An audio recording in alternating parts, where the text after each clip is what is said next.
Hey guys, tonight we drift softly back to one of the calmest chapters in Imperial history, a time when emperors wore plain robes. War was something to be politely avoided, and tax policy was debated in tones barely above a whisper. Stepping into the slow, measured reign of Emperor Wen of Han, where the real excitement involves legal reforms and who brought the nicest duck soup to court. The year is somewhere in the early 2nd century BCE. You're standing just outside the capital of Chang'an, Kate, brushing the dust from your sleeves as the sun sets over a city where bureaucracy hums louder than battle drums. In the air, a trace of incense, the quiet patter of cloth-soled shoes, and somewhere, a bored civil servant is filing a 7th copy of a grain inventory. Welcome to the Han Dynasty under Emperor Wen, ruler whose biggest scandal was probably his obsession with being just a little too frugal. Of course, don't be fooled. Still Imperial China. Things can get uncomfortable.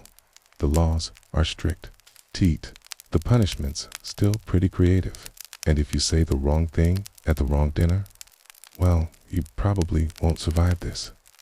Luckily, Wen's the kind of emperorhood rather right. A polite warning, then order a public flogging, so you should be okay. Probably so, before you get comfortable. Take a moment to like the video and subscribe, but only if you genuinely enjoy what I do here. And hey, tell me where you're listening from, man, what time it is there. I always love knowing where my sleepy little empire stretches out. Now, dim the lights. Maybe turn on a fan for that soft background hum. Let's ease into tonight's journey together. You begin your walk through the city just as the curfew gongs sound low. Resonant tones echoing through the outer neighborhoods like a sleepy heartbeat. The streets gently empty as residents head home under the warm glow of oil lamps. In the palace, court scribes are still hunched over bamboo slips, but their movements are unhurried. Nothing urgent ever seems to happen around here, Dad. Of course, it's a charm of Emperor Wen's rule. Born Liu Heng, he was the son of Emperor Gazu, the Han Dynasty's rough and ready founder, and consort Bo, a quiet woman with an uncanny ability to avoid getting involved in court politics. That alone may have saved her life. See, when Gazu died, things got dramatic. His widow, Empress L, took power as regent and began purging rivals like she was speed cleaning the palace with poison. Taunts, uncles, and inconvenient nephews were carted off with just never seen again. Historians still argue whether Liu Heng's survival was sheer luck or his mother's calculated invisibility. Either way, while much of the imperial family got dragged into L's lethal soap opera, little Heng grew up in peace as the nominal prince of Dai, tucked away in a remote corner of the empire where no one expected anything from him. Maybe the occasional festival appearance in a very well-written Confucian essay, and he thrived there, sort of. You pass a modest estate nestled in the dry hills, with plum trees swaying softly and guards lounging with more ease than vigilance. This is where Liu Heng came of age, not in grand imperial splendor, but surrounded by books, careful tutors, and long walks through fields where tax collectors rarely ventured. When Empress L died, the capital panicked.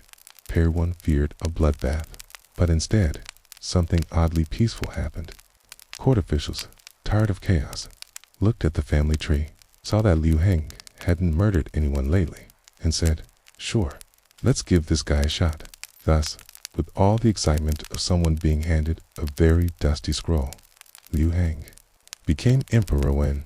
He didn't gallop into Chang'an on a warhorse or through a feast that bankrupted the treasury. No, you picture him arriving by modest carriage, nodding politely, and asking if the palace curtains had been recently laundered. He wore simple clothes, slept in a plain bed, and made his own children do chores. According to one story, when a palace servant replaced his worn bamboo sleeping mat with a new silk one, he gave them a formal reprimand for unnecessary luxury. His idea of grand strategy. lowering the salt tax. Still, the people loved it. For the first time in years, the empire exhaled. Grain stores filled up. Roads were repaired. Bandits got real jobs. You stroll past a market square where vendors laugh softly over plum wine, and nobody's actively plotting to assassinate a minister. It's a strange feeling piece. It's layered like a blanket over the whole realm. Mainstream historians now agreed that this was one of the most stable and beneficial reigns in early Han, China. But not everyone was thrilled. Some traditionalists muttered that Wen's leniency would weaken discipline. Others whispered that his mother, now styled Empress Dowager Bo, had too much quiet influence, and at least one contemporary scholar name. Lost to time called his reign like steamed bread, filling but dull. Still, dull is sometimes exactly what an empire needs. You glance around the imperial gardens, neatly trimmed. It's just a few koi drifting aimlessly in a pond, and think, this may be the most relaxing absolute monarchy in human history. No civil war, no palace coups, just an emperor, his hemp robes, and his passionate commitment to not spending unnecessary money. Later, you'll hear how that same thriftiness trickled down to palace menus where leftover duck was routinely recycled into breakfast porridge. But for now, the moon is high, the capital is quiet, and the reign of Emperor Wen has begun not with fireworks, but with a yawn and a gentle, well-organized nap. You wander now through the corridors of memory back to the days before Liu Heng ever dreamed of becoming Emperor Wen. His childhood is like a watercolor, muted, cautious, and oddly serene, especially considering the constant palace purges unfolding. Elsewhere, there are no grand parades or sword dancing tutors in his early years. It's just the hum of cicadas and the distant scratching of brushes on bamboo. Born sometime around 203 BCE, Liu Heng arrives in the world as the third son of Emperor Gazu, the gruff and unpredictable founder of the Han dynasty. Gazu, once a peasant and minor official, clawed his way to the throne after beating back the remnants of the collapsing Qin dynasty and various rival kings. The man had grit and also a temper you probably wouldn't want to test after mealtime. But Liu Heng's mother, Consort Bo, wasn't a warrior. She was known for her quiet demeanor, her refusal to get entangled in court intrigue, and according to one probably apocryphal story, her fondness for making soup. She doesn't get much screen time in the historical records, but somehow she navigates the dangerous waters of imperial life without vanishing under mysterious circumstances. A miracle, really. You imagine little Heng toddling through palace walkways in modest robes, peeking into meeting halls full of grumbling generals and Confucian scholars, mid-rant.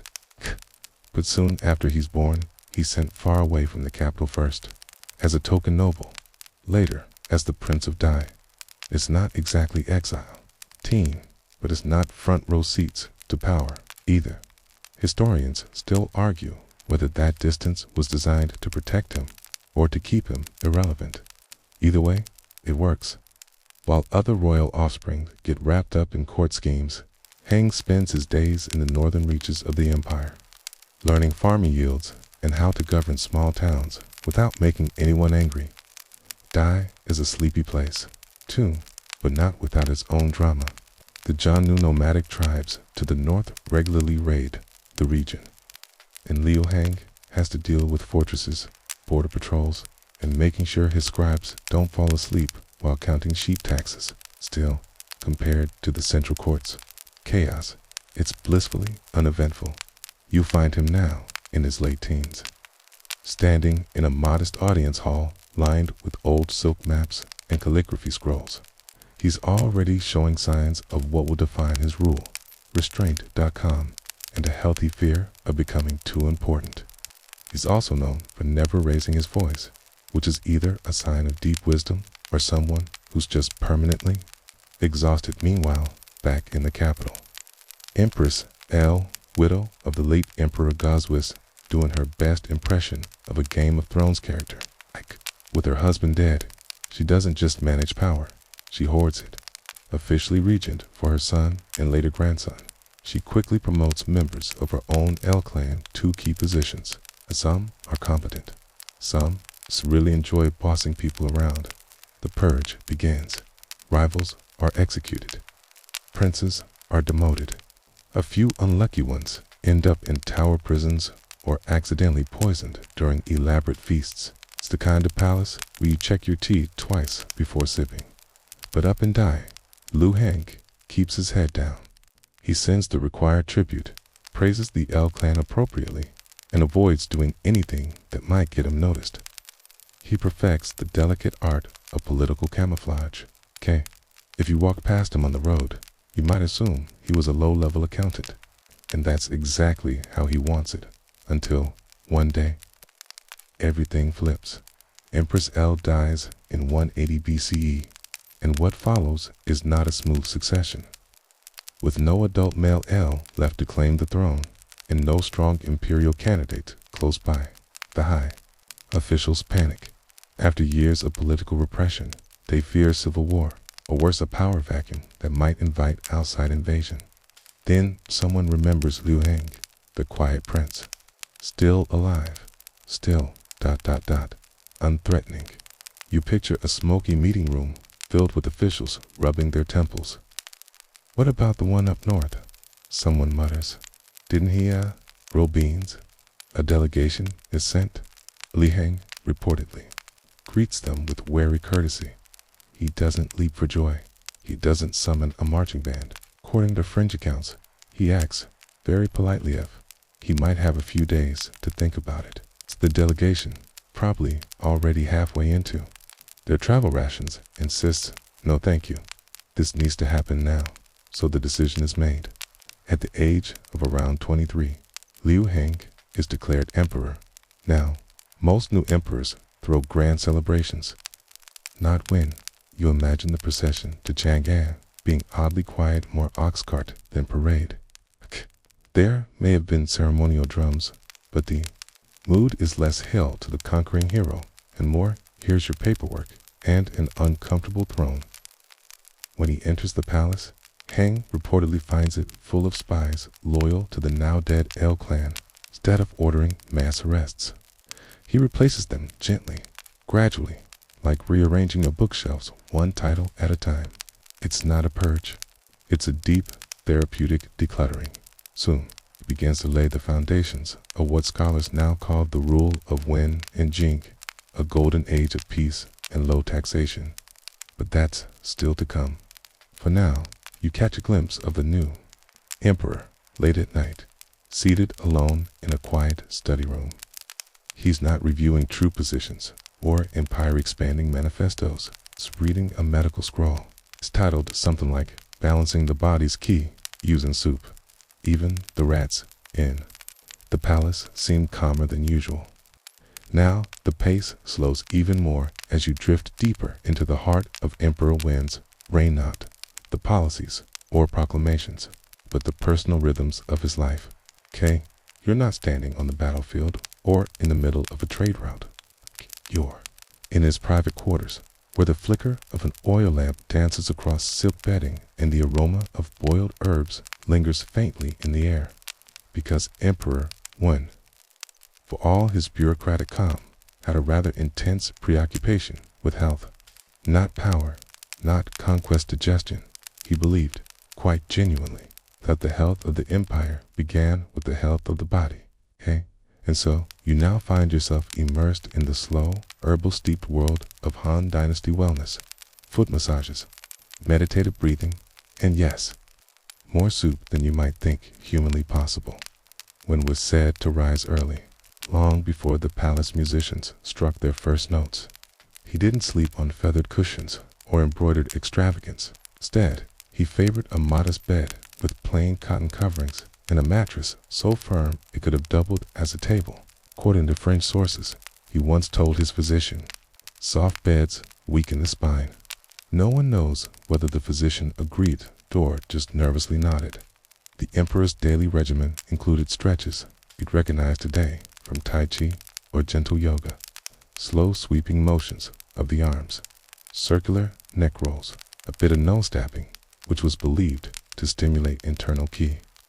Palace attendants were reportedly trained to perform subtle back-rubbing techniques while reading official reports aloud. A multitasking skill lost to history and possibly sanity. Then there was diet. Forget lavish banquets. When preferred millet porridge, boiled greens, and warm, neutral foods.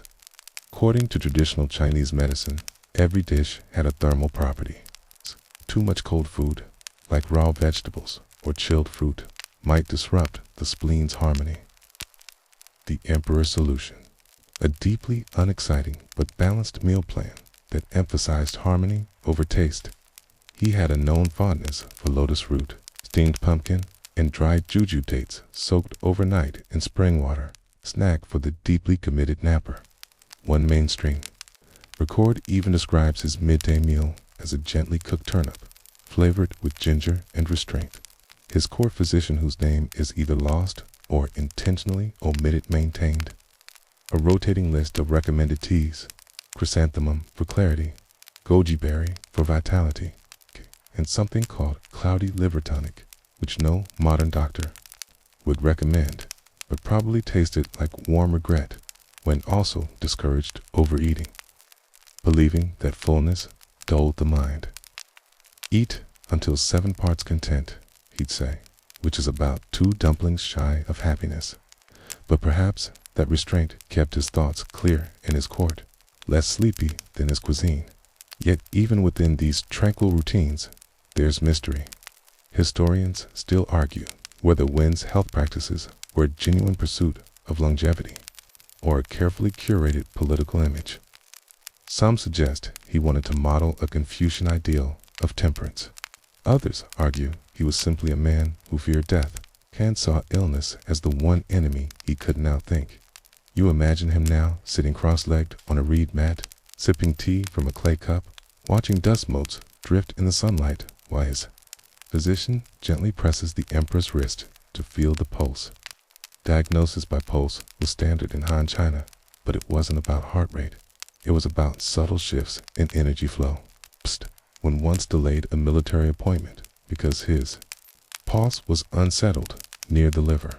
Probably an excuse. Or maybe he just had gas. And let's not skip over his obsession with hygiene. The emperor reportedly bathed often than usual, for the earring insisted on frequent changes of clothing. He preferred robes of plain white silk, clean but not ostentatious. He believed dust and clutter invited disease, and would sometimes have rooms completely emptied, scrubbed, and rearranged simply to refresh the qi. One little-known anecdote buried in a fringe commentary claims that, when once rejected a political petition because the official presenting it wore overly scented hair oil, if a man disguises his scalp, the emperor supposedly said he will disguise his motives. A harsh call for pomade wearers, but pure gold for philosophy seminar. And then there were the scrolls. Emperor, when read medical texts the way modern people read, sleep apps and skincare blogs. He kept volumes on digestion, acupuncture, and moxibustion, art of burning mugwort near the skin to stimulate healing. At least once a week, he invited healers to perform demonstrations at court, not for entertainment, but to cross-reference treatments. Imagine a dim hall. 2 men gently rotating acupuncture needles under the emperor's thoughtful gaze. Occasionally, he'd ask if the patient felt dizzy or if the treatment produced a rising warmth near the kidneys. You politely sipping barley water in the background. I try not to yawn, but here's the twist. All this health fixation had political consequences. By living simply, eating modestly, and avoiding excess when set a national tone. Nobles followed. His li-diff reluctantly. Lavish banquets became slightly less lavish. Alcohol intake dropped. Public festivals emphasized moderation. It was, in essence, the first imperial wellness movement. Of course, there were limits. You can't yoga your way out of rebellion. And some courtiers, no doubt, rolled their eyes when the emperor declined pork buns in favor of pickled yam root. But still, the culture shifted, and with it, the empire steadied. You return now to the emperor's private study, where a candle flickers beside a half-read scroll on liver meridians. Outside, a bell chimes the end of the evening, when Size sets the scroll aside and reaches for a small clay bowl of warm lotus broth.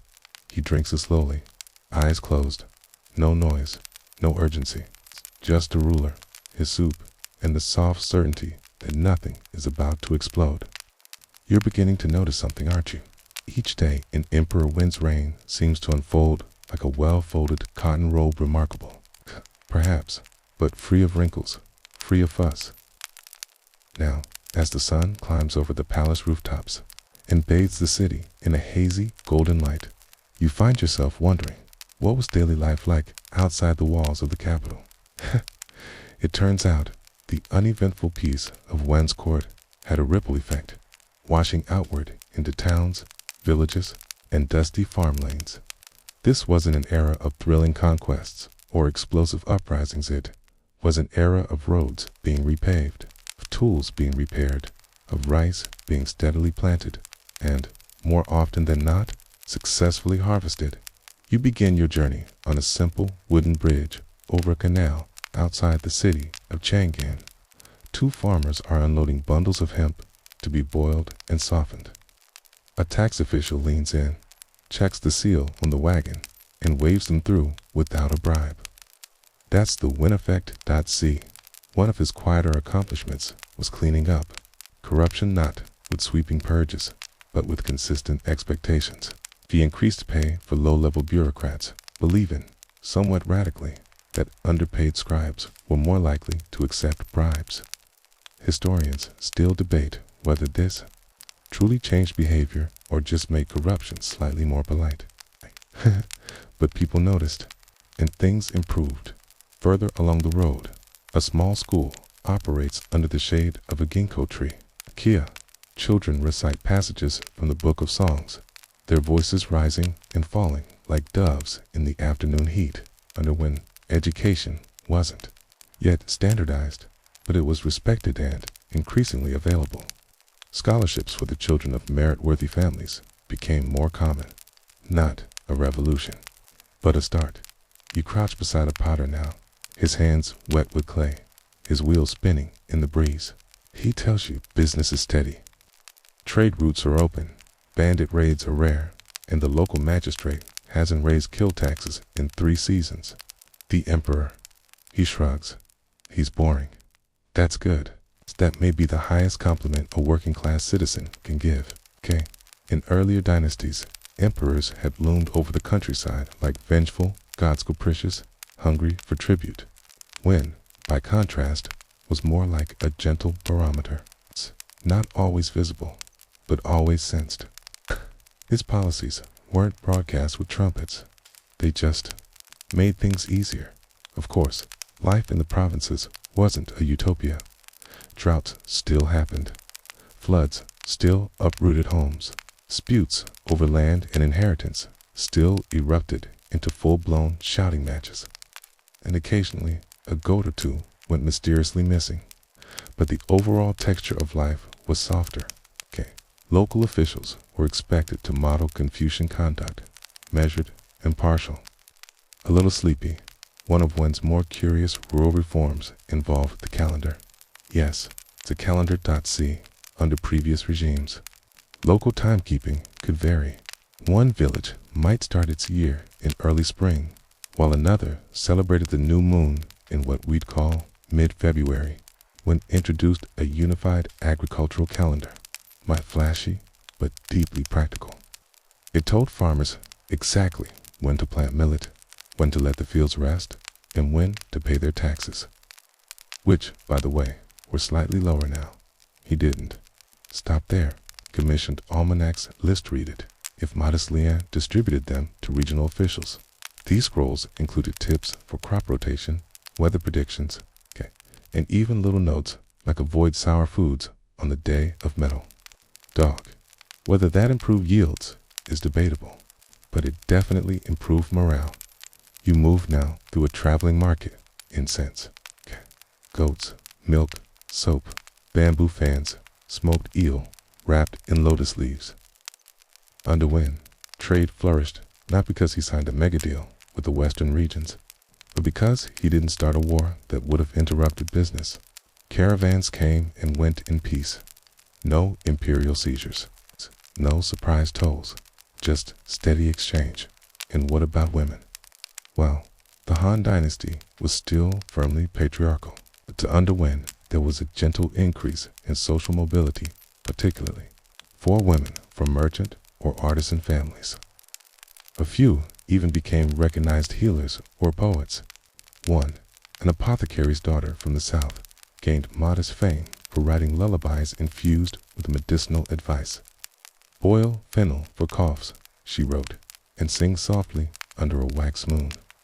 She was never summoned to court, but copies of her verses were found decades later, tucked into palace drawers. Now, here's a fringe tidbit for you.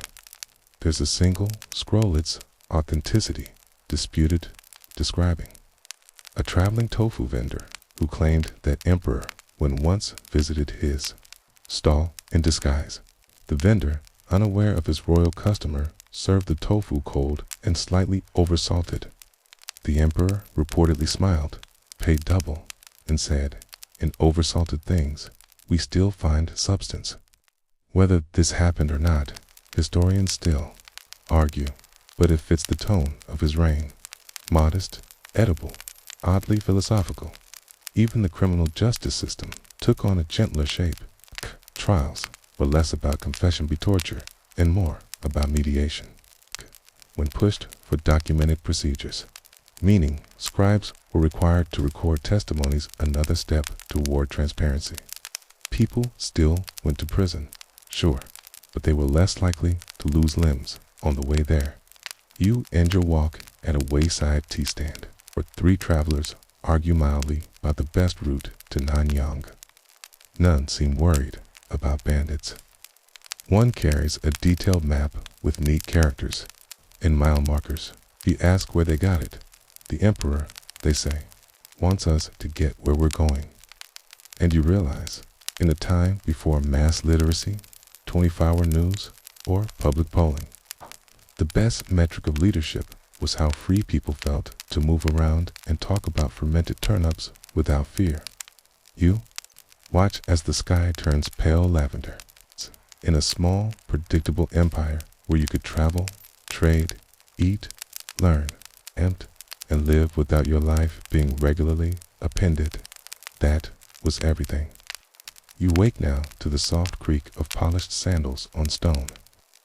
And you're inside the imperial court, not the formal, banner-draped ceremonies, but the quiet grind of daily governance. The hum of clerks brushing ink across bamboo slips, the sighs of ministers rereading reports they already read yesterday. It's the occasional sneeze from a scribe who dared open a window. This is the bureaucratic engine of Emperor Wen's rule, deliberate, dense, and somehow deeply soothing. You might expect the court of a Chinese emperor to be a place of theatrical decrees and split-swishing dramatics. Under Wen, not quite. His approach to administration could best be described as sensible, bordering on sleepy. Day, he met with a small group of advisors, nothing like the grand audiences of his predecessors. These were compact, matter-of-fact gatherings, held just after sunrise. Attendants brought in bamboo-bound dossiers. Ministers bowed just enough to avoid pulling a hamstring. The emperor, already well-fed on his turnip porridge, asked for updates. One of Wen's lasting legacies was his commitment to frugality and governance. The imperial budget under his rule looked less like an emperor's wish list and more like a sensible household ledger. He actively cut excess spending at court, capped aristocratic stipends, and trimmed military expenses wherever possible. Now, don't worry, he didn't do away with the court musicians or make everyone wear burlap, but extravagant parties were out. Poetry contests were held with reusable scrolls, and No one dared submit a furniture request over 3 lines long. You picture it now? A counselor nervously presenting a budget line for 2 new lacquered screens in the hall of appointments. Wen raises an eyebrow. "How many appointments need screening?" he asked, deadpan. The request is promptly withdrawn. Historians still argue whether Wen's fiscal discipline was philosophically an embrace of Confucian moderation or merely practical, given the lingering costs of his father's wars. Perhaps both. But either way, the message trickled down. Don't waste paper. Don't waste coin. And definitely don't waste time. Bureaucratic promotions also became slightly more merit-based under Wen. Slightly. Let's not pretend we're in the age of open exams yet, but there was an emerging sense that ability mattered at least as much as lineage. Competent clerks could rise. Kiddigatic aristocrats could not fall, at least be quietly sidelined. It wasn't revolutionary, but it was refreshingly functional. In fact, one mainstream record describes Wen's habit of personally reviewing anonymous reports sent in by lower officials. These weren't complaints per se, but thoughtful memos like, "Sir Lee in the grain office routinely mistakes west for east." Wen once reportedly corrected such an error in a county map himself, using a red brush and impeccable calligraphy. He also had a fondness for drafting replies in his own hand. Sometimes, these notes were so mild they bordered on passive-aggressive haiku. A famous example, a general asked for more wagons to transport supplies. Wen replied, "4 wheels turn. 2 would suffice if direction is clear." Court politics still existed. Ministers whispered. Factions formed, but because Wen didn't fan the flames with dramatic court purges or show trials. The intrigue often fizzled into polite policy debates and vaguely testy essays on grain pricing. One particularly odd fringe record tells of a dispute between 2 officials over the taxation of pig bristles. Yes, bristles. One argued they were a craft good and thus taxable. The other claimed they were agricultural byproduct and therefore exempt.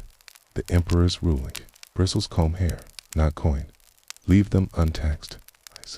This decision, reportedly, caused mild celebration among brushmakers across the empire. Meanwhile, his civil code saw quiet reforms. Not massive overhauls when wasn't a revolutionary, but revisions designed to make the law more consistent and, in theory, more humane. He reduced the number of capital crimes, lightened certain corporal punishments, expanded the scope for fines over floggings. He even introduced conditional pardons based on good behavior. Yes, pardons. He was oddly fond of them. During festivals, he'd issue blanket amnesties for minor offenses. Imagine you're a local baker who got fined for underweight rice buns. As festival arrives, your fine is forgiven, and the emperor's decree comes with a politely worded suggestion: next time, add a pinch more. That said, not everyone loved Wen's administrative style. Aristocrats grumbled about the shrinking stipends. Ambitious generals fumed over the slow pace of reforms. A few critics, mostly posthumous ones, argued that Wen was too conservative, too afraid of bold moves. But here's where it gets oddly poetic. That inertia may have been his genius. Instead of stirring the pot, he let things settle. Instead of ruling by charisma or fear, he ruled by predictability. And in a world that had recently seen assassinations, uprisings, and civil war, predictability was a revolutionary act. Even the architectural decisions of the court reflected his values. He had opportunities to build vast new halls, carve his name into stone tablets, or erect soaring towers to inspire awe. Instead, he focused on repairing existing structures, reinforcing the city walls, repainting worn wood, preserving the useful and discarding the gaudy. One curious note: the Imperial archives under Wen were unusually well maintained.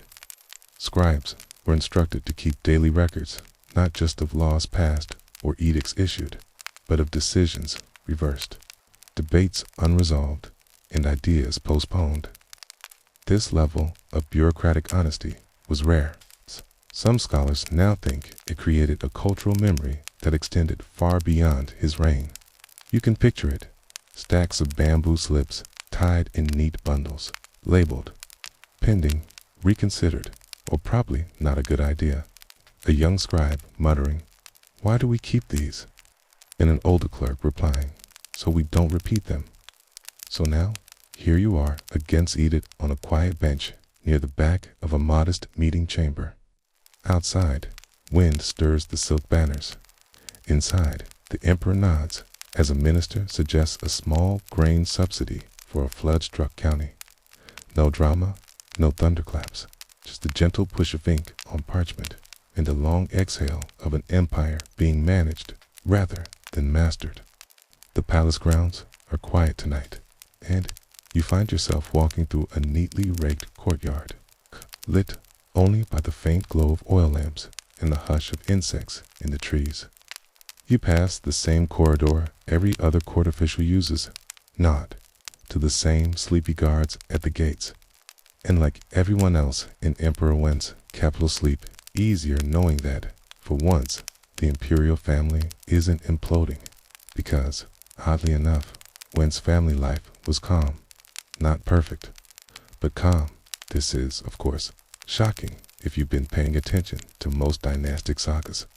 Usually, emperors and their families are a tangled mess of betrayal, coups, and toxic inheritance issues. But Emperor Wen's domestic world, it hummed with an unexpected normalcy. Let's begin with his wife, Empress Dou. Now, Du Yifeng had once been a palace maid, a background that would normally doom any chance of upward mobility. But fate, plus a slightly confused consort selection process, landed her in the lap of fortune. She married Liu Heng, our future Wen, bore him children, and quietly became one of the most influential women in early Han history, all without a single reported murder plot. Dou, and when shared something rare among ancient royals, aligned values. She, too, was a frugality enthusiast. Legend says she once wore the same robe for 3 winters, not because she had to, but because she thought wastefulness was unseemly. There's even a surviving poem attributed to her that praises the virtue of mended sleeves. Their partnership was based less on grand gestures and more on mutual restraint. She didn't overreach, and he didn't ignore her. That may sound like faint praise, but again, this is the Han dynasty. The bar was underground. Their children were also, somehow, relatively stable. The crown prince, future emperor Jing, was studious, polite, and only occasionally tried to fire any generals without permission. Wen took an active role in grooming him for succession, which might sound standard, but was actually pretty progressive. At the time, many emperors preferred to keep heirs clueless and paranoid until the very last moment, just in case. Wen, on the other hand, gave his son direct experience, small administrative roles, open council attendance, and occasional speeches, where he had to explain how a granary worked. This wasn't just parenting. This was HR training for emperorship. He even let the crown prince oversee minor legal cases.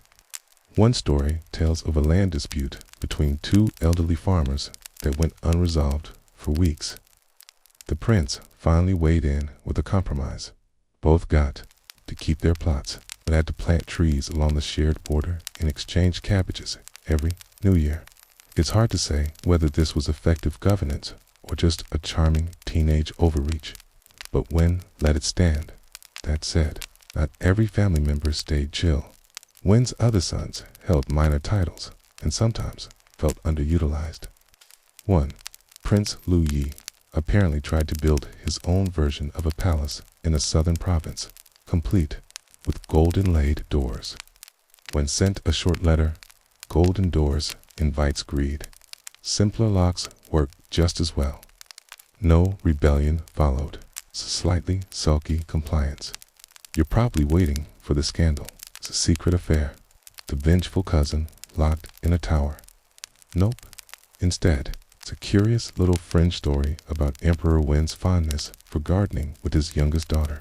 According to an unofficial palace journal possibly penned by a bored eunuch, helped her tend to a tiny herb garden near the southern wall. Their favorite plant, chrysanthemum, for its resilience and tidy petals.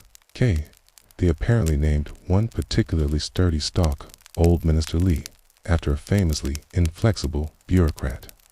Historians still debate if this is real or just imperial fanfiction. One of one's softest policies, the abolition of harsh, collective punishment, may well have been influenced by family thinking. In earlier times, if one member of a noble household committed treason, the whole clan could be wiped out. When softened, this too more individualized sentencing. It wasn't out of bleeding heart kindness, necessarily. It was policy born of domestic clarity. Punish the guilty, leave the aunties out of it. Even funerals were toned down under his influence. When a distant uncle passed, officials began preparing the standard 10-day mourning procession with brass gongs and white silk everywhere. When canceled it, he was decent. When said, let him rest without spectacle. This attitude extended to birthdays, festivals, and marriages. Royal weddings were hosted, of course, but with strict limits on banquet size and very firm suggestions about gift giving. There's a preserved edict that reads, gifts may include bolts of cloth, tea bricks, and no more than 2 dancing monkeys. Excess will be returned. Through it all, you get the impression of a family ruled less by fear or ambition and more by a kind of low-key accountability. When expected his sons to show up to their lessons, his ministers to avoid drama, and his concubines to keep their calligraphy neat. The result? A household that didn't need guards in every hallway. But of course, Snow Rain is completely insulated. There was one brief scandal involving a cousin who tried to pass off fake tax receipts in exchange for land rights. Wen didn't execute him. He didn't exile him. He reassigned him to oversee granary rat inspections in the coldest province available. That was punishment. Han-style. So now you sit beneath a carved wooden lintel, the sound of a zither floating from a nearby chamber. Someone is reading poetry. A servant is fetching warm ginger wine. The Imperial dogs, yes, when liked dogs, shuffle across the tiles, utterly uninterested in any courtly intrigue. And there it is again, not the absence of drama, but the presence of calm. Somehow, in an age obsessed with legacy, when chose maintenance over monument, relationships over spectacle, and chrysanthemum gardens over chaos. It's nearly dusk now, and you wander to the outer city wall, where a small gatehouse overlooks the surrounding hills. A soldier nods at you, half dozing on his post. Beyond the haze, a caravan of ox carts ambles slowly into view, loaded with grain sacks and bundles of woven goods. They're moving without urgency, without fear, and that tells you something remarkable. The Empire is safe. Tonight's chapter brings us to Emperor Wen's approach to security and warfare. Perhaps, more accurately, his gentle allergy to them. Most rulers of early China built their reigns on conquest, flashy military campaigns, or at least a couple of intimidating garrison parades. Emperor Wen did not. In fact, one mainstream historical account notes with an almost teasing tone, during the reign of Wen, not one war was started by the Han. That might sound like underachievement in an age that prized military prowess. But Wen wasn't trying to impress history. He was trying to stabilize a still fractured country. You remember his father, Emperor Gazu, had only recently muscled the Han dynasty into existence through force and grit. The wounds of civil war were still fresh. Bandits still roamed the forests. Regional warlords were still getting used to being called governors instead of kings. Wen's answer: don't start fights. Fortify logistics. Feed the army. Let peace grow fat. He invested quietly in infrastructure rather than military displays, repairing roads, reinforcing watchtowers, and improving the food supply chain so soldiers didn't rely on scavenging or shaking down villages. Troop drills continued, of course, but more for preparedness than intimidation. No chariots thundering through towns. No wild recruitment drives. It's just a constant hum of a defense system designed to be ready, but invisible. And yet, the Han did face threats, particularly from the Jianyu nomads to the north. The Jianyu Confederation was no small nuisance. They were expert horsemen, devastating in raids, and notoriously difficult to negotiate with. Earlier emperors tried brute force when he went with something far more controversial, marriage diplomacy, known as Hekin. This policy involved sending Han princesses, or more accurately, court women given honorary titles to marry Jiangnu leaders, in exchange for peace treaties and trade promises. This move had critics, loads of them. Scholars accused one of humiliating the dynasty. Generals grumbled that it made the empire look weak.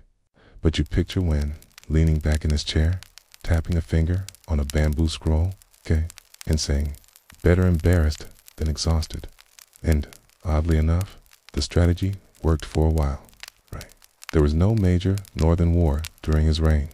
Caravans moved freely along the frontier. Border markets blossomed.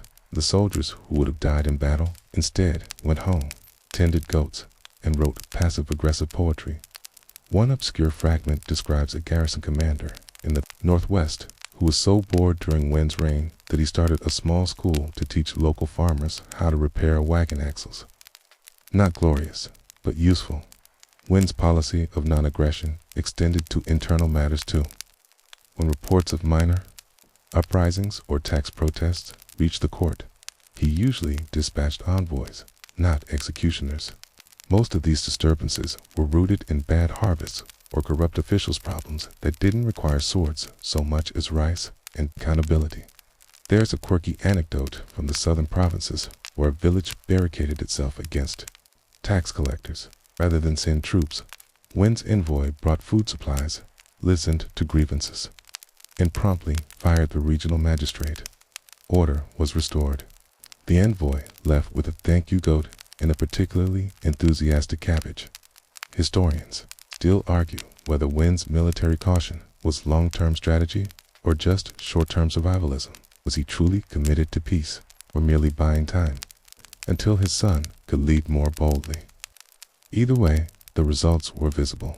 Fewer conscription orders, happier peasants, and an army that slowly professionalized rather than ballooned chaotically. That said, Wen didn't neglect defense entirely. He improved training standards, invested in better equipment, and fortified key strategic points along the borders. He also worked to limit the power of military governors, those pesky warlords waiting by, rotating their appointments and closely tracking supply chains. One fringe story tells of a general who tried to hoard surplus weapons in an inland warehouse just in case. When sent a simple inspection team, uncovered the stash, and redistributed the arms to northern border units. The general was reassigned to irrigation planning. Even ceremonial roles reflected this low-key approach to warfare. During key festivals, previous emperors had paraded war trophies and veteran soldiers, and replaced this with parades of farmers, tax clerks, and medical workers. At one harvest festival, he personally handed out mulberry seedlings. Feed the people, he said, and wars become unnecessary. The weirdest moment in his pacifist streak. A rumored duel ban in the capital. Apparently, there had been a rising trend of elite young men challenging each other to sword duels in public parks. When exasperated, issued an edict. If you must duel, do so with poems. The trend died shortly thereafter, or at least moved very quietly to the suburbs. What you begin to sense, more than anything, is Wen's belief in slow deterrence. His idea of power was a full granary, not a flashy sword. T's preferred army was one that stood guard, practiced drills, but mostly stayed still So now you lean against the cool stone of that wall. The ox carts pass without hurry. A soldier pours tea from a dented tin pot, and the sky begins to purple. This is a world shaped by restraint, not weakness restraint. For an empire that had grown used to bloodshed and bravado, restraint feels revolutionary. You wake just as the bells of the inner market begin to ring. Not urgently, not with clangs of alarm or imperial summons. These are soft bronze chimes announcing the arrival of something far more dangerous than armies or barbarian raids. Paperwork.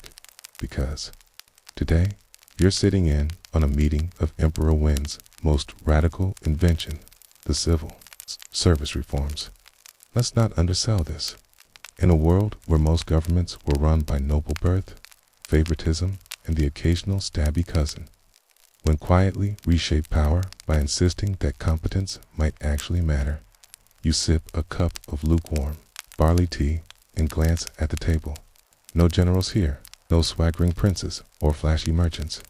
Just officials with very neat handwriting and very strong feelings about the standardization of tax forms. This was the true heart of Wen's rule, the bureaucracy. To understand why this matters, you have to picture the mess that came before, during the Qin dynasty and even early Han. Positions in government were handed out like party favors, bribes, bloodlines, military connections. The system had little consistency. Laws varied from region to region. Taxes were arbitrarily enforced. Farmers in one province might be paying rice and silk, while others had to cough up pigs or labor days depending on the mood of their local magistrate. Enter, when doubt is answer, reform through boredom. The kind of boring that saves empires. He started with the basics. First, simplify the legal code. The Han inherited hundreds of convoluted laws from the Qin, including terrifying details like the exact penalty for stealing a pig's snout. Yes, there was a clause, one slashed redundant statutes, trimmed punishments, and insisted that local officials actually understand the rules they were enforcing. He also launched one of the earliest recorded audits of imperial administrators. Officials were now reviewed annually, not just on how much tax they collected, but on how fairly they treated the people. Some even lost promotions for being too harsh with punishments, even if their numbers looked good. There's one famous case of an official in the East who boasted of high crop yields, but also had tripled the rate of peasant injuries during forced labor days, and demoted him and reassigned him to canal maintenance. The lesson: results mattered, but so did ethics. Now, here's where it gets a bit experimental. When also dabbled in early aristocracy, he encouraged local governors to recommend talented individuals from any background, not just the nobility, filial sons. And honest men were the buzzwords. If you were a poor scholar with good moral conduct and solid handwriting, could be nominated for office.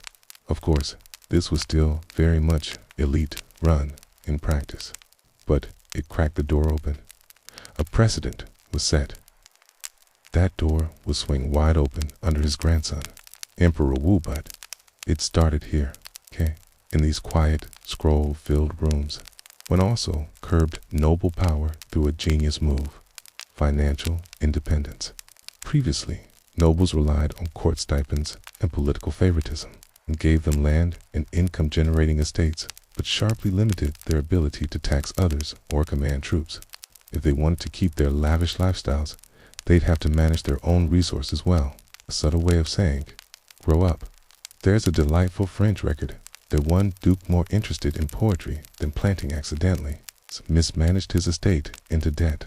Rather than bail him out, when sent a letter, consider raising goats. They eat weeds and rarely write verse. And Wen didn't just change who worked in government, it changed how information moved. Previously, imperial messages traveled with vague timelines and occasional theatrics dramatic runners, banners, horns, and implemented a postal relay system that focused on speed and reliability. Riders changed horses at fixed stations. Messengers logged exact times, and wax seals ensured privacy. A scholar visiting the capital once wrote, "Messages pass through the mountains as wind through reed swift, unseen." Certain historians still argue whether this quote is poetic exaggeration or genuine observation. But either way, it makes bureaucracy sound almost magical.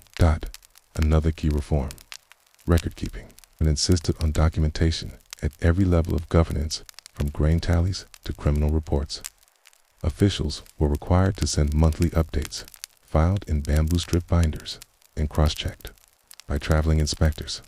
One of these inspectors famously uncovered a magistrate who claimed to have built 3 schools when he'd only painted 3 sheds. The magistrate was dismissed.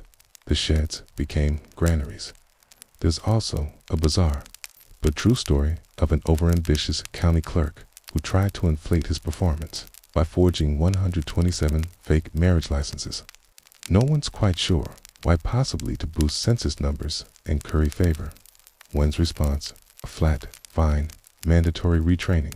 Andromer has it a handwritten note that read, "Next time, forge something less romantic." Wen didn't forget about taxes either. Instead of constantly raising rates, he lowered them to encourage compliance. Peasants paid less, but more people actually paid, which kept state coffers steady. Even better, he introduced tax breaks for newly cultivated lands and provided disaster relief in bad harvest years. It might not sound exciting, but imagine being a farmer who no longer feared losing your tools over one missed payment. That kind of economic predictability, revolutionary. And yet, not everyone loved the bureaucracy. Boom. Some scholars found it stifling. Few court nobles rolled their eyes at the parade of low-born scribes. Wen, as always, ignored the noise and doubled down. There's a fringe claim that he once showed up, unannounced, at a local county office during a spring inspection and spent a full hour correcting their ink usage. Use less red, he supposedly advised. Save it for errors, not for drama. Now, as twilight creeps in and the paper rustles softly in the breeze from an open window, you realize something profound. Wen's true weapon wasn't an army. It was the ledger, the ink pot, the official seal. The empire didn't swell through conquest. It grew through clarity, audits, and the incredibly thrilling world of early tax reform. You wake to the slow rustle of silk over stone floors. Somewhere nearby, an official is already unrolling bamboo slips for morning reports grain prices, road maintenance updates, the occasional bandit complaint from the south. But the real headline today? Absolutely nothing. Because under Emperor Wen's tranquility is the news. Let's talk now about how he governed not in theory, but in the gentle, everyday reality of palace routines, sleepy reforms, and the sort of administrative innovations that could lull an angry warlord to sleep. The first thing you notice as you imagine yourself in one of the morning audiences is how little spectacle there is. No thunderous fanfares, no gold-draped courtiers elbowing each other for proximity to power. Just rows of officials, mostly gray-robed and slightly hunched, bowing with tired dignity as one quietly takes his seat. He rarely raises his voice. Instead, he listens. And then, often, he says something so boringly sensible, so obvious in its wisdom, that the room just nods, scribbles it down, and moves on. This, you realize, is the magic of his rule, one of his earliest priorities, reducing the number of capital crimes. Before, when it wasn't hard to end up executed for something as minor as forging a document or stealing a horse, but when found that a bit much. So, he introduced clemency. Literally, he issued amnesties, softened sentencing guidelines, and cut down the number of offenses punishable by death. Mainstream history books called this the beginning of benevolent rule in Han China. But the people on the street just knew it meant they could forget to pay a minor tax and not end up shackled in a dungeon that smelled like old tofu and mildew. There's a soft, scholarly debate that still simmers. stayed in wouldn't go too far in easing up. Some argue he risked undermining the authority of imperial law. Others suggest that in a society still deeply structured by Confucian duty and family loyalty, leniency didn't weaken the empire, it humanized it. Of course, he didn't abolish punishment. Let's not get too dreamy. If you falsified harvest records or insulted your superior too publicly, you might still end up in a sticky situation. But under Wen, justice system tried harder to avoid making orphans out of minor offenders' children. One of the more curious reforms he introduced involved the idea of filial pardons. Picture this: a son steals grain from the local granary. Bad news, right? But under Wen's rule, if his parents had taught him well and lived upright lives, officials were encouraged to consider that before sentencing, kind of retroactive karma credit system. Scholars still debate whether this was ethical jurisprudence or just clever Confucian optics. And then there's the salt tax. Ah yes, it's a deeply unsexy but critical salt tax. You walk through a local market under Wen's reign, the scent of salted duck eggs mingling with boiled cabbage and slow-roasted barley cakes. For generations, the salt monopoly had been a sharp economic tool great for revenue, miserable for peasants. Wen, in his quiet way, tinkered with it. He lightened the burden, loosened the restrictions, allowed some regional variations. To the average citizen, that meant more affordable seasoning. To historians, it marked the early shift toward what would become a more decentralized, people-focused fiscal policy. One famously boring official even described the change as a sensible recalibration of brine output controls. Riveting stuff. But Wen wasn't just about lifting burdens, he expected others to follow suit. Nobles were encouraged to live modestly. Spending was trimmed. A famously fringe but well-documented moment came when Wen ordered all jade ornaments in court attire reduced by 2/3. His reasoning: they make too much noise when you walk. Another of Wen's endearing policies involved merit appointments. He genuinely preferred officials who rose through exams or regional experience rather than those born into power. Imagine that. An emperor who didn't want to be surrounded by yes-men with expensive shoes. He'd rather promote someone who knew how to irrigate a rice paddy than someone who could trace their family tree back to a mythical dragon. Now you drift into the Imperial archives, where bamboo scrolls list his edicts in neat columns. They don't scream revolution. Instead, they hum with procedural grace.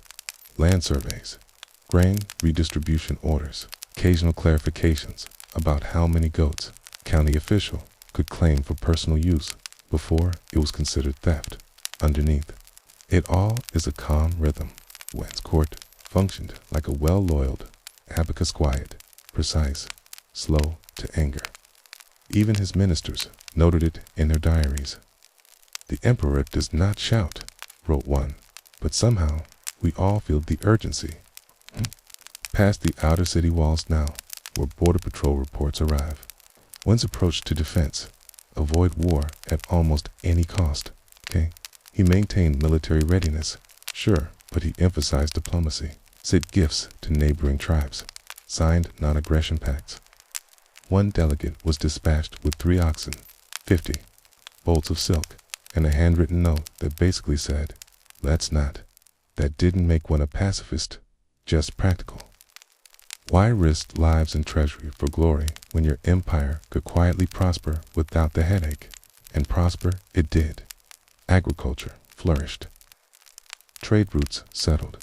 Bandit activity dropped.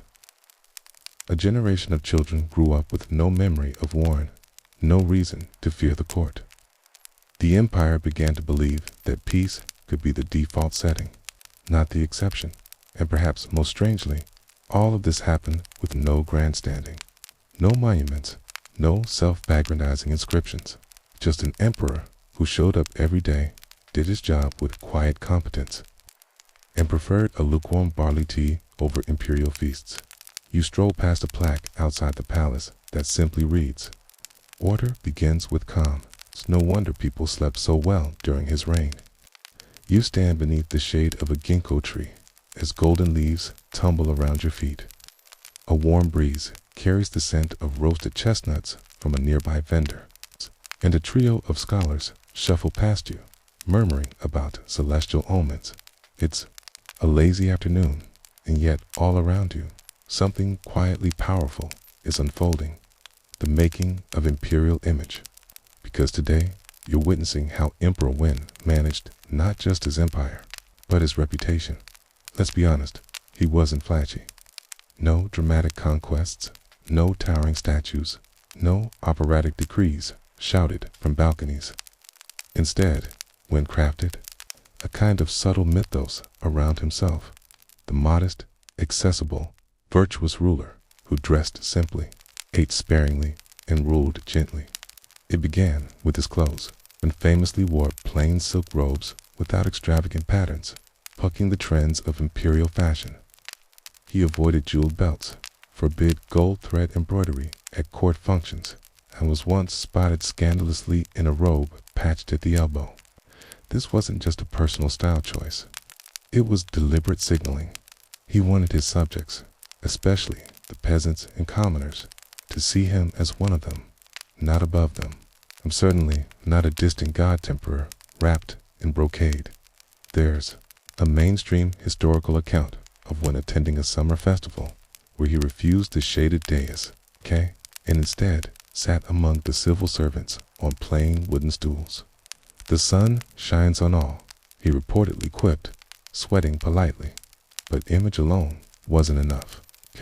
When paired modesty with visible action, he reduced court ceremonies, cut palace maintenance costs, and even stopped construction on a particularly lavish imperial bathhouse, declaring cleanliness should not require marble.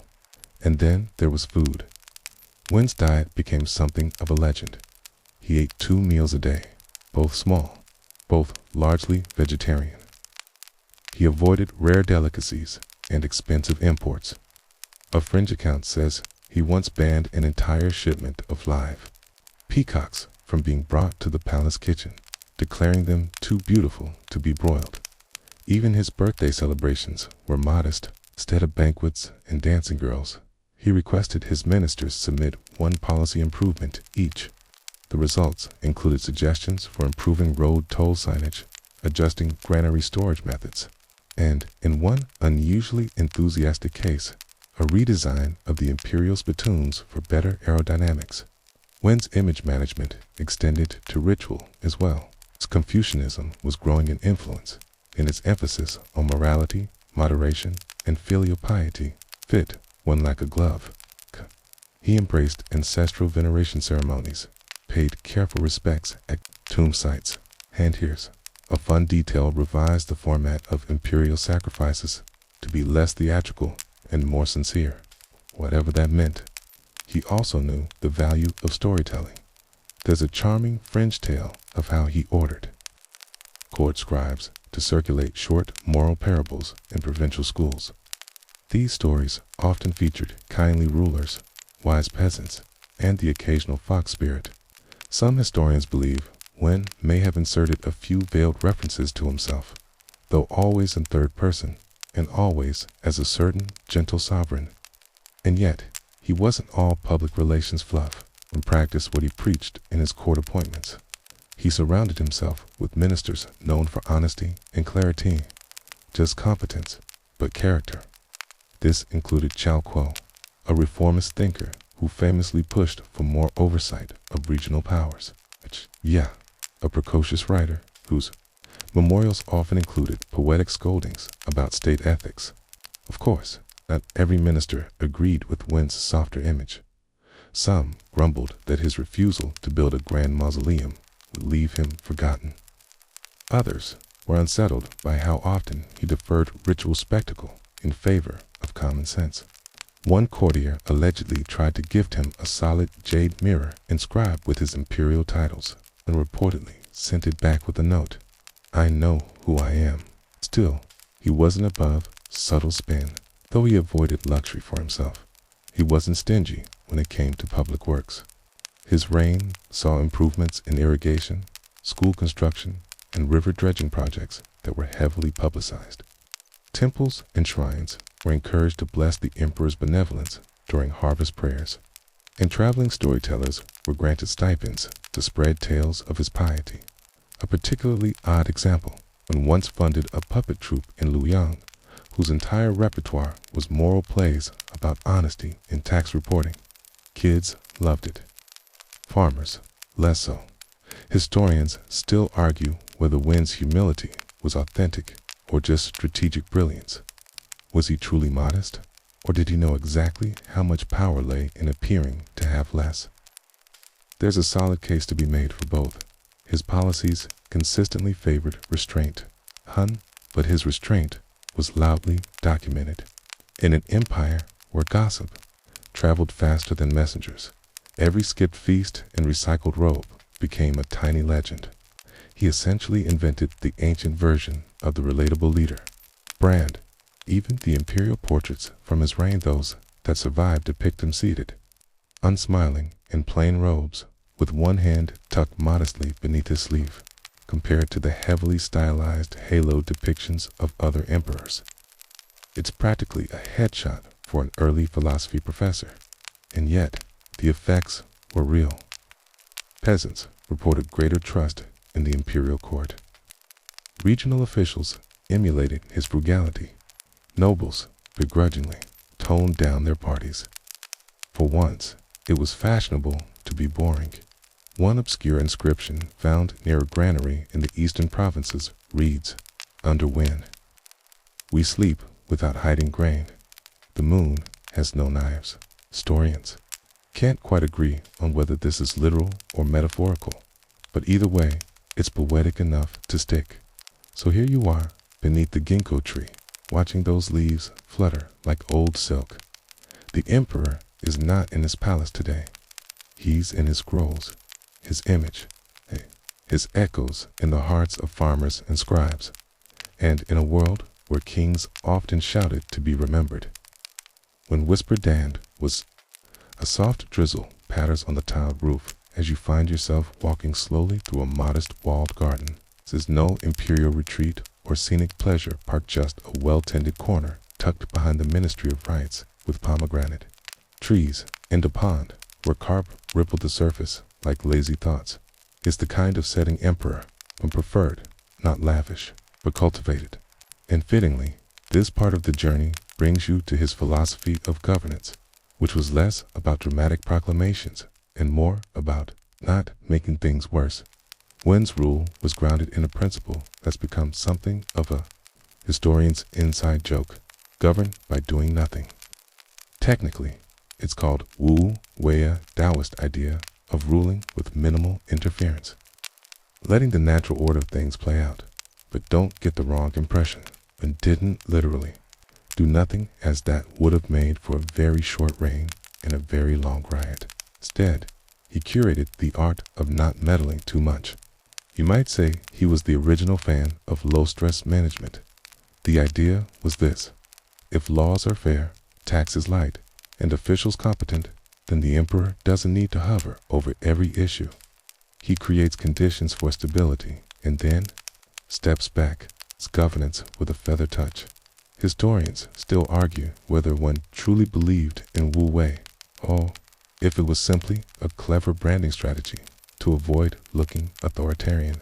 Some suggest it was a Confucian gloss on deeper Taoist instincts.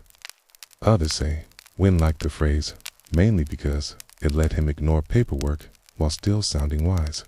Regardless, its result was remarkably consistent. Wen resisted large military campaigns, avoided overhauling the bureaucracy with each new whim, and allowed his ministers room to breathe. As long as he didn't breathe too extravagantly. And nowhere did this hands-off approach matter more than in the countryside. For centuries, Chinese farmers had lived under a pendulum of interference. Grain reforms one year, crackdowns the next. Wen's policies offered something radical: predictability. Land taxes were set and stayed that way. Conscription quotas didn't suddenly spike. Harvest assessments weren't manipulated for palace feasts. That meant farmers could actually plan. Which might not sound exciting until you've tried planting millet under 5 different rulers in a decade. There's even a quirky fringe story of a farmer who sent a clay rooster to the imperial court as a thank you. It does not crow, the note read, but under your rule, neither must I. One also avoided one of the great temptations of ancient rulers, mega projects. No colossal mausoleums, no pyramids of rice meant to awe the heavens. The largest thing he built was probably a demand, even that was largely for flood control, not vanity. Instead, he focused on existing infrastructure. He funded repairs to aging aqueducts and roads, many of which dated back to the Qin. These fixes didn't make headlines, but they helped to keep markets open, granaries stocked, and bandits out. Speaking of bandits, Wen's duelist approach extended even to crime. Rather than expanding the penal system or introducing new punishments, he scaled them back. The legal code under Wen was gentler than that of his predecessors. He reduced the use of capital punishment, especially for nonviolent crimes, and often commuted sentences where circumstances seemed compassionate. There's one record of a widow who stole grain to feed her children during a drought. The magistrate sentenced her to exile, but the emperor intervened, citing the fault of hunger belongs to us all. Her sentence was reduced to community service, and her village received grain from the imperial reserves. It's no wonder some courtiers grumbled that the emperor was too lenient. But Wen's reply was unshakable. If mercy weakens an empire, then it is not an empire worth preserving. And that gentle sarcasm carried into policy. For example, he once ordered that all palace livestock be limited in number cows and sheep, but only as many as the kitchen staff could name. When they become just meat, he said, we've lost the balance. Was it a metaphor? A budgetary measure? A weird joke? Historians still debated, but the court cooks were not amused. Still, when it wasn't a pushover, when laws were broken by nobles or ministers, he enforced them quietly, firmly, and without public spectacle. A distant cousin who misused the military funds to host a banquet was stripped of his rank and assigned to agricultural duty, his only recorded protest. The goats are less talkative than the guest. In one of the more obscure cases, a clerk in the Ministry of Weights and Measures was caught modifying scale calibrations to skim profits. Wen's punishment was poetic. He ordered the man to personally recalculate and copy the correct measurements by hand 1,000 times. The tablets still exist, neatly stacked, beautifully engraved, when quietly made. Stability look. Restful. You didn't wake up fearing a new edict that banned sandals or doubled your grain tax. You just woke up, planted your fields, fed your ducks, and slept without wondering whether someone was counting your rice behind a bamboo screen. Even animals caught a break. There's a curious record that Wen banned the hunting of turtles during their mating season. Not for ecological reasons. He just liked turtles. They are slow and peaceful, he wrote, and I aspire to such things. So here you sit in the garden, rain soft on the leaves, watching the carp stir the surface like slow thoughts returning to stillness. This was Wen's vision, an empire ruled not by the loudest decree, but by quiet steadiness. Not heroic, perhaps, but surprisingly effective, and, in its own peculiar way, soothing. You find yourself strolling now through an open courtyard, paved in uneven brick, the kind where weeds push up between the cracks, like stubborn little scholars refusing to be silenced. An old eunuch with a broom nods at you politely, sweeping in concentric circles, and somewhere in the distance, a bamboo chime clinks lazily in the breeze. It's another quiet morning in the capital, and you're here to witness one of the least flashy, most surprisingly complex parts of Emperor Wen's reign, how he managed the balance of power between the central court and the kingdoms, ruled by his own relatives. Here's the setup. After the fall of the short-lived Qin dynasty, The Han Empire was founded on a compromised central imperial control, yes, but also a sprawling network of semi-autonomous kingdoms, many of them governed by Liu family members. These were not mere figureheads, collected taxes, commanded armies, and occasionally grew bold. By the time Wen took the throne, this system had started to fray like an overwashed robe. A few princely governors had begun acting more like independent warlords, ignoring the court, hoarding silver, and building little echo chambers of loyalists who told them they looked great in tiger print armor. Wen, as usual, didn't storm in with arrests and shouting. He didn't dissolve the kingdoms or strip his relatives of titles. He did something trickier and far more long-term. He began to slowly, gently, diplomatically outmaneuver them. One of his first moves was symbolic but telling. He standardized the units of measure, currency, and legal procedures across both imperial provinces and princely territories. This may sound dry, but it was Wen's way of saying, yes, you can rule your region, but you'll do it on my terms. Then came the records, when increased oversight by dispatching officials, teased from the central government to observe the outer kingdoms. These bureaucrats often arrived under the pretense of reviewing tax rolls or organizing local grain storage, but were actually detailed spies with good handwriting. The trick was, they didn't report to the local princes, they reported straight to Wen. Historians still argue whether this surveillance program was truly effective or more of a polite warning system. But even the rumors of it were enough to make a few cousins think twice before building their own personal navies. One of Wen's more clever reforms was tied to inheritance. Instead of allowing regional kings to pass their full territory on to a single heir, he quietly encouraged divisions among sons, splitting the kingdoms into smaller, less threatening pieces over time. It was like pruning a bonsai tree, careful, deliberate, and a little passive-aggressive. But it wasn't all mind games.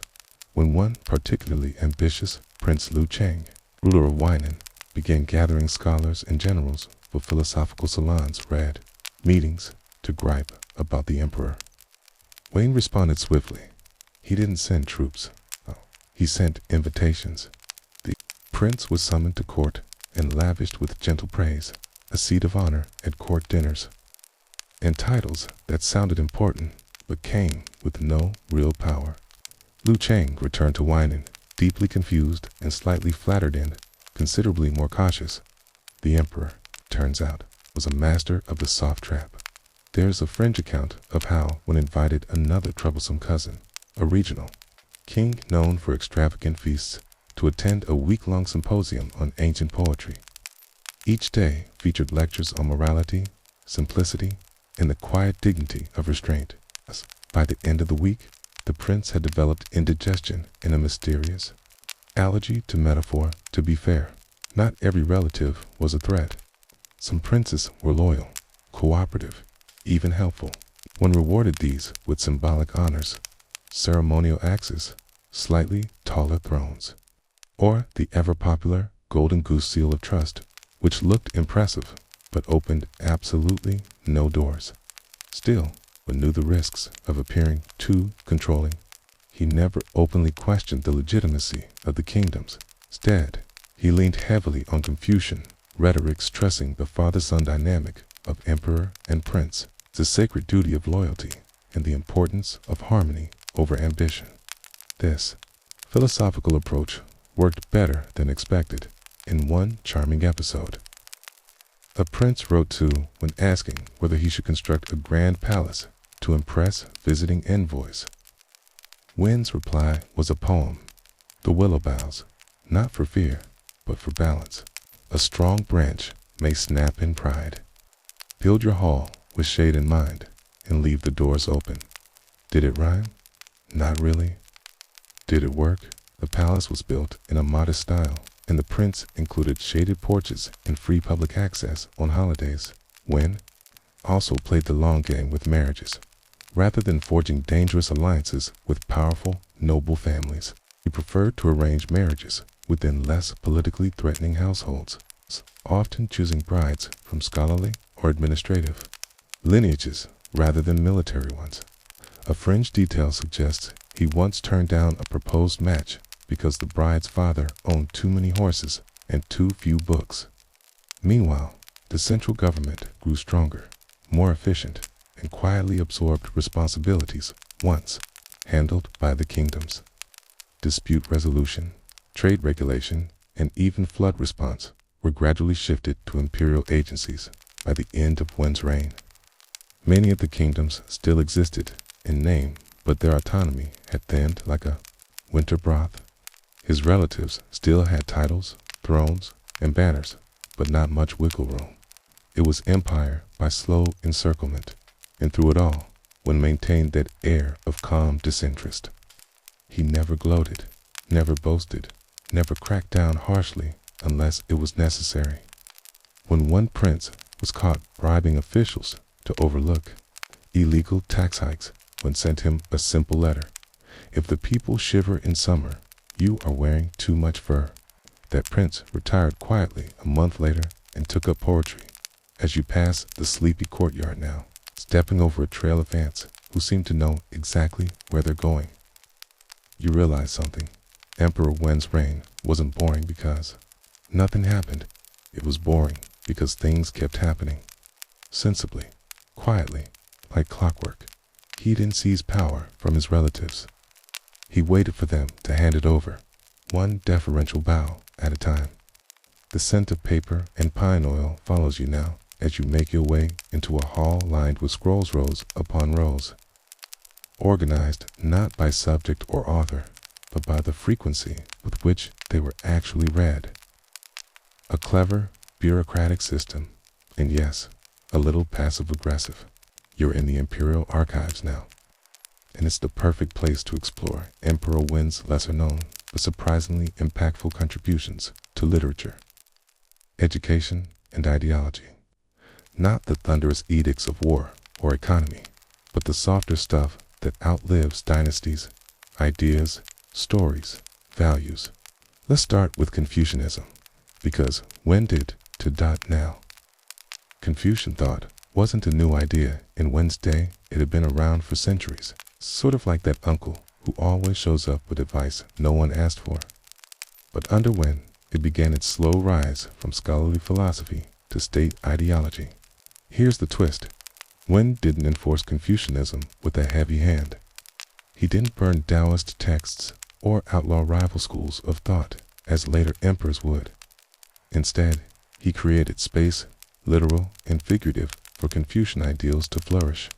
He funded schools, not massive universities, but local academies where young men mostly from modest families could study the classics, memorize moral anecdotes, and practice calligraphy until their wrists begged for mercy.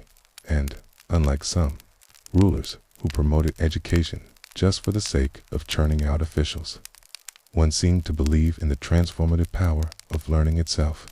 A just man can rule a village. One saying attributed to him goes, but an educated man can rule his own thoughts. Historians still argue whether Wen was a true Confucian convert or just an emperor who liked the idea of his officials quoting proverbs instead of plotting rebellions. Either way, his reign marked a turning point. The groundwork was laid for Confucian values: filial piety, ritual propriety, loyalty to become baked into the bureaucracy.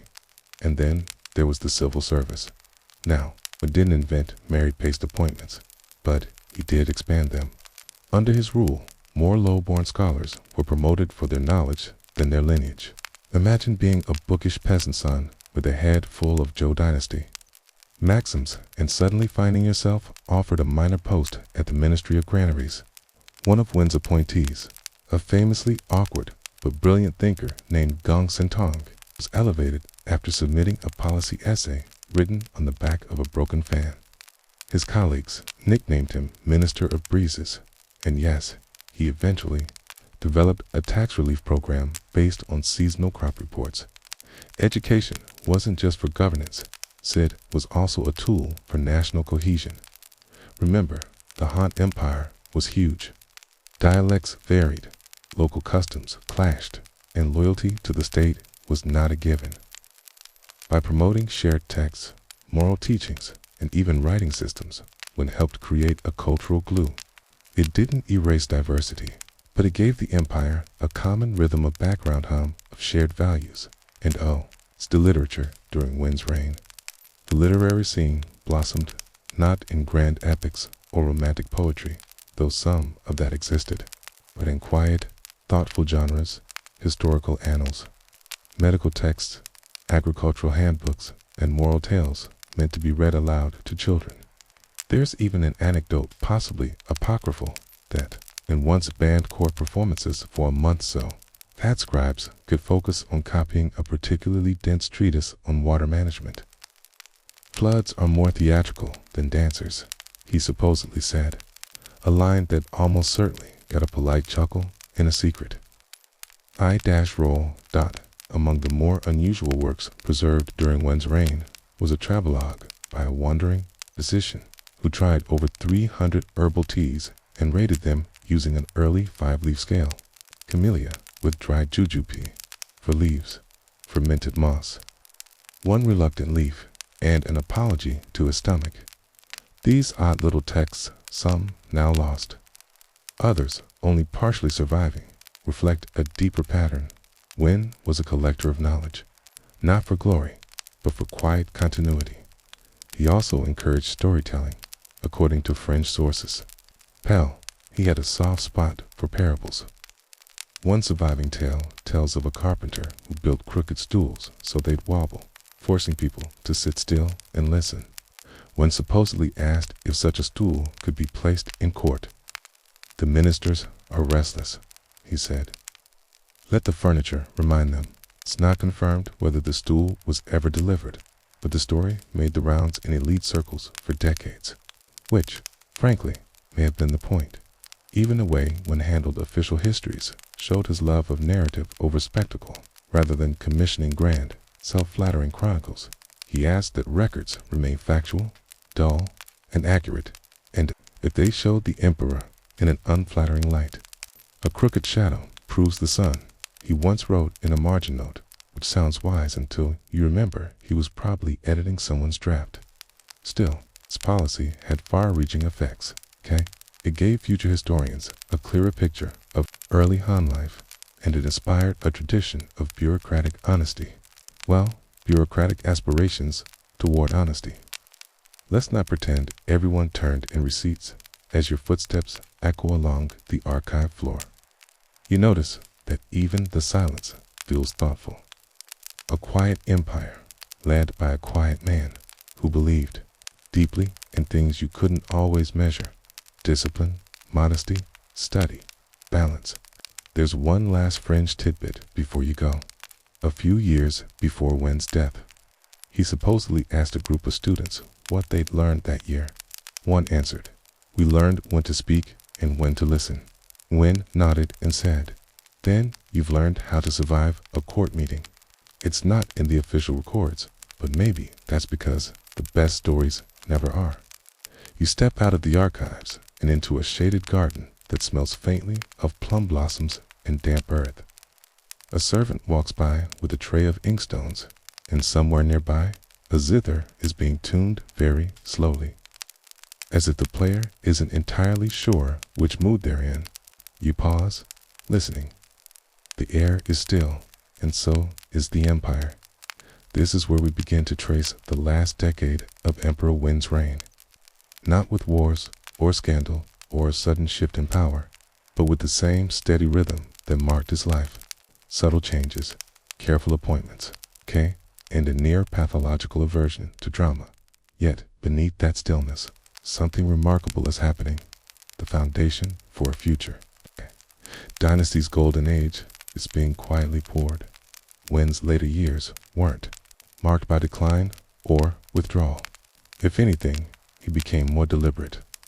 Every action, every tax decision, policy memo, ministerial appointments aimed at one goal: leaving the empire better prepared for what came next. And that meant grooming a successor. Now, here's where things could have gone wildly off track. The Han court, like any royal court, was full of rivalries. Princes, consorts, eunuchs, ambitious ministers all with a stake in the question, who comes after Wen? But Wen made his choice early and stuck to it. His heir would be Lu Qi, the future Emperor Jing. Lu Qi wasn't the eldest son. That was Liu Bo, the Prince of Huainan, an intense young man with a fondness for swords and a troubling interest in alchemy. But Qi, the second son, had a reputation for patience, thrift, and a surprisingly dry sense of humor. He once responded to a failed grain shipment by sending the official responsible a bundle of wheat tied in red silk with a note that read, "Maybe next season."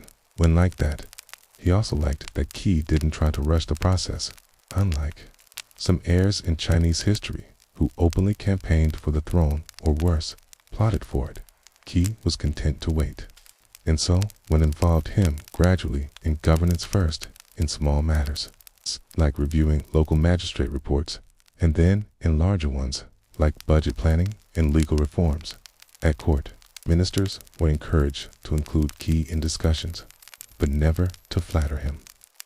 Praise inflates the robe, when once said, and the wearer forgets how heavy it truly is.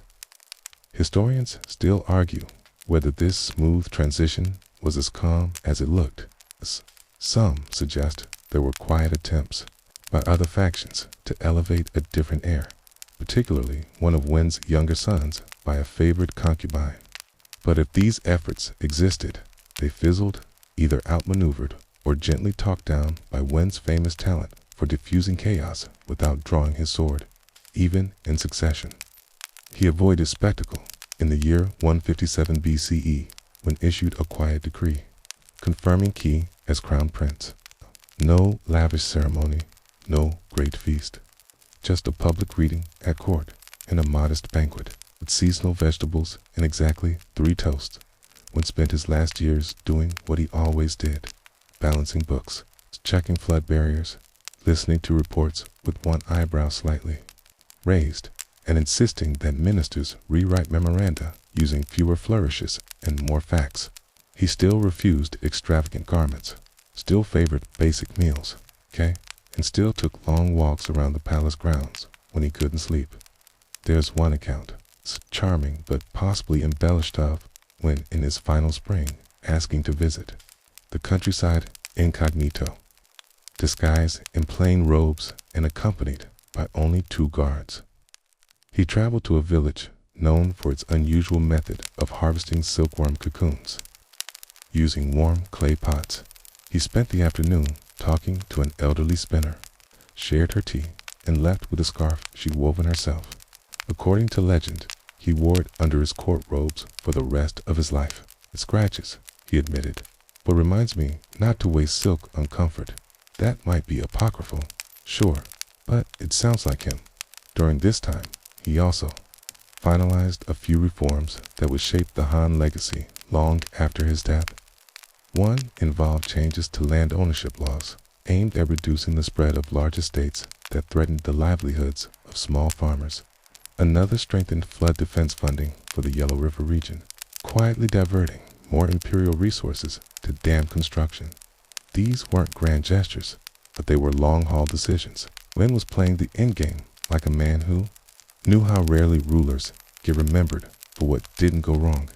Then, in May of 157 BCE, Emperor Wen fell ill. The illness was sudden, but not dramatic, likely something respiratory, possibly aggravated by age and those chilly evening walks. He refused to give up. He retired to his private quarters, reduced his audiences, and refused to let anyone hang mourning cloth in advance.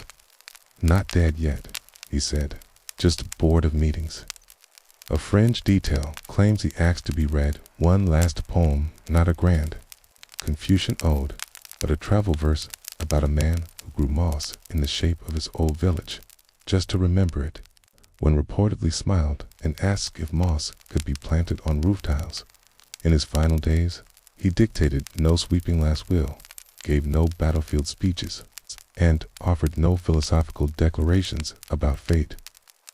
Instead, he handed Qi a scroll detailing pending granary repairs, noted a surplus in the Southern Tax Bureau, and told his physician to stop fussing.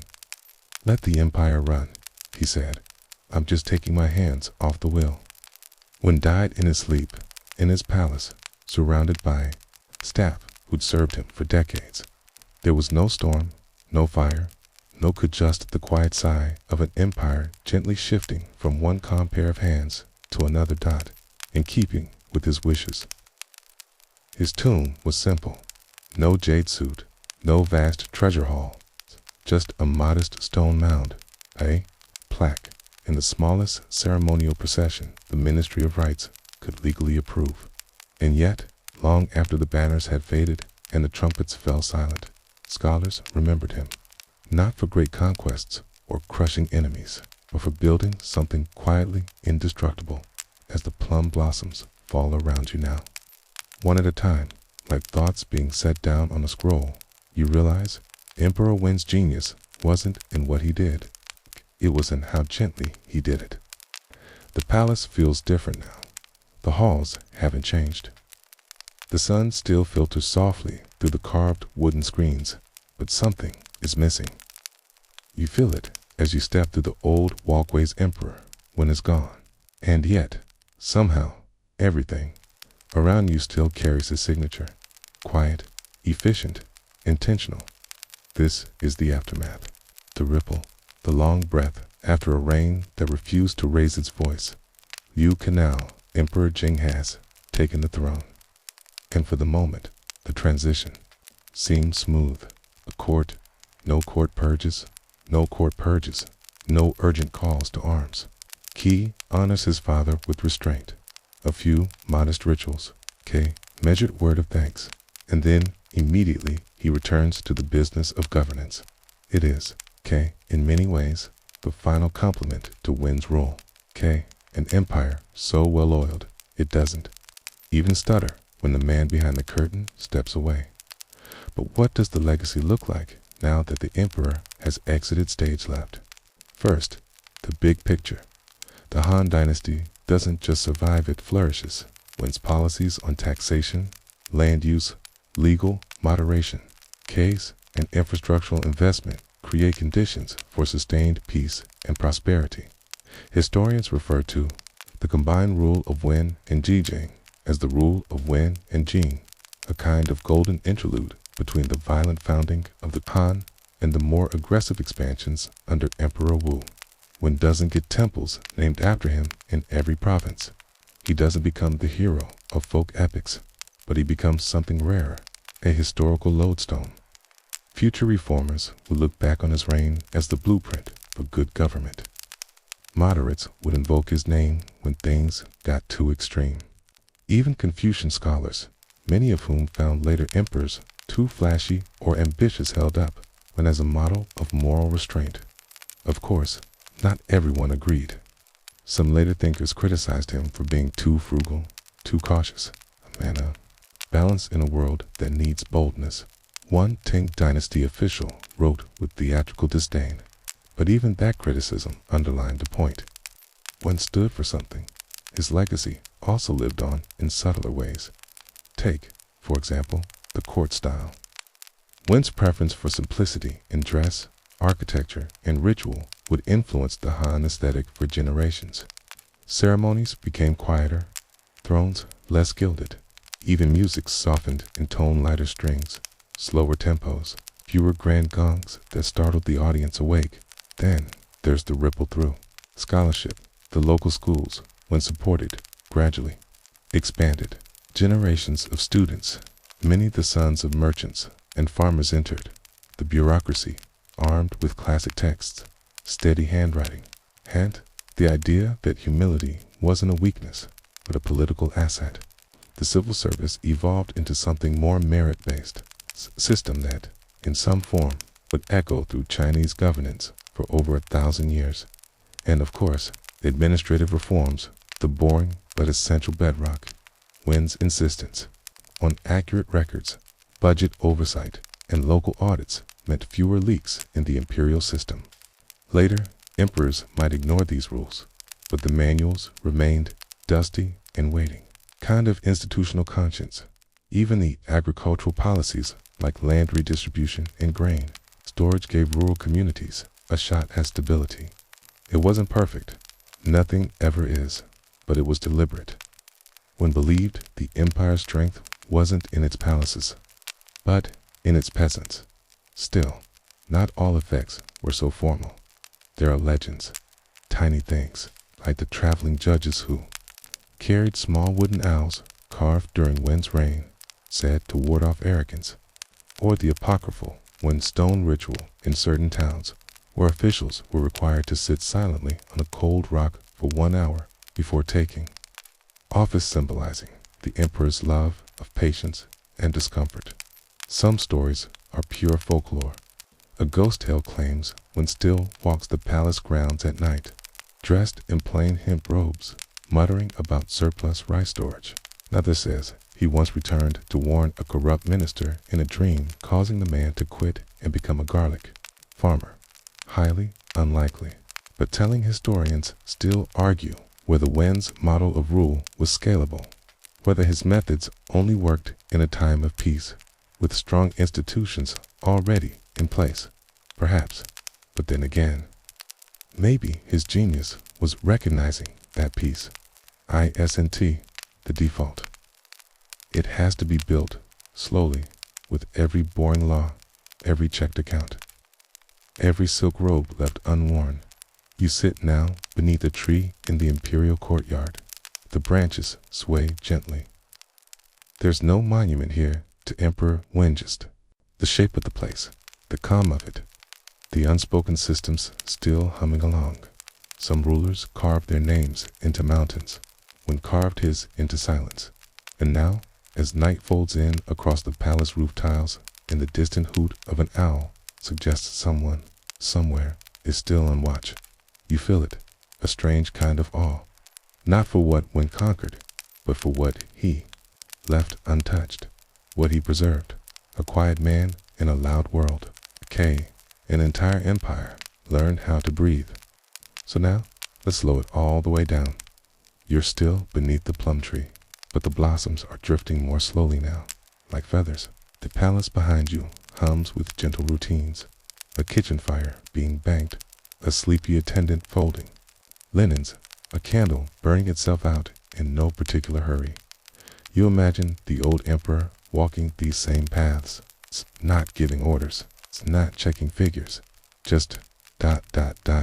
walking, hands behind his back, eyes scanning the stars, listening for nothing in particular. Maybe he stops by the fish pond. Maybe he leans down to fix a crooked stepping stone. Nothing important, but somehow, everything. That's the thing about Emperor Wen. He didn't need to be loud to leave a legacy. He just needed to do the small, necessary things again and again until the empire felt like home instead of an arena. You can let your mind soften around that idea. Let the memory of silk robes and stone courtyards blur gently. Let the names and dates slip away like mist over the riverbanks. The stories told now. The scroll is rolled up. The ink has dried. You're safe. The empire is quiet. And so are you. Thanks for staying with me tonight.